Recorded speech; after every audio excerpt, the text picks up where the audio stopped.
Balik pagdinig ang Bicameral Conference Committee para sa pambansang pondo sa susunod na taon. Yan ang ulat ni Luisa Erispe live. Luisa?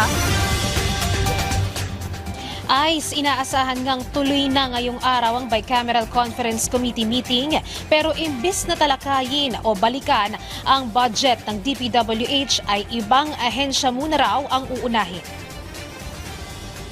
Matapos maunsyami kahapon, tuloy na ngayong araw ang Bicameral Conference Committee meeting. Pero imbis na budget sa Department of Public Works and Highways, ayon kay Senator Sherwin Gatchalian, chairperson ng Senate panel, ibang ahensya muna ang tatalakayin nila ngayon. Kailangan muna kasing busisiin ang bagong datos na ibinigay ng DPWH para sa presyo ng mga materyales sa ilang proyekto. Ang ginawa ng DPWH ngayon, nung sinabit nila sa amin, walang hauling at walang logistics. In short. So ngayon pinasok na nila hauling, pinasok na nila logistics. So itong presyo na, itong adjustment factor at presyo nila, masasabi ko almost or near realistic. But I need to apply that to the project. Kahit naman na-delay, naniniwala pa rin ng Senado, matatapos pa rin nila ang budget para sa 2026. We just have to, dapat bilisan lang. Like I said yesterday, may buffer naman. So, kaya pa naman. Pero si Senate President Pro Tempore Panfilo Lacson, imbis na madaliin at ipasa ang panukalang pondo ng 2026 na may probisyong may bahid ng korupsyon, para sa kanya, bukas siyang ma-re-enact na lang ang 2025 budget. Done a corruption conducive, corrupt-ridden budget in 2026.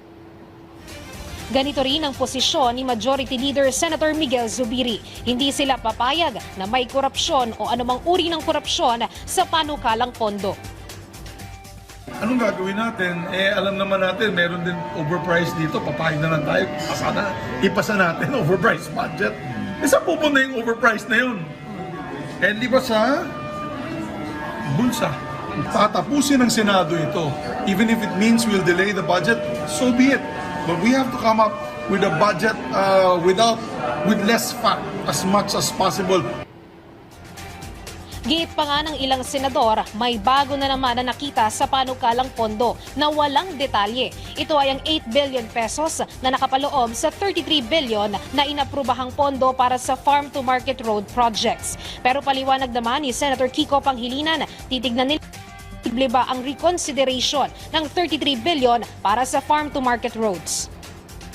Sinabit, pinoprocess namin, tapos habang pinoprocess namin, merong kaming na-identify na kulang. Ang magiging posisyon natin dito, we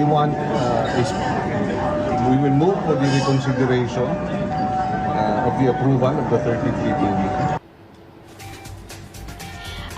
Kanina pa dapat alas 4 ng hapon nagsimula yung BICAM dito nga sa PICC. Pero hanggang sa ngayon, 2 oras na ang nakakaraan, hindi pa rin nagsisimula yung BICAM. Kanina ay nakita natin yung ilang mga senador na nag-caucus sa labas ng plenary hall o sa labas ng PICC room kung saan isinasagawa yung BICAM. At gayon din, nag-uusap-usap din yung ilang mga kongresista. Inaantabayanan pa rin natin ngayon kung anong oras magsisimula ang BICAM. Maraming salamat, Luisa Erispe.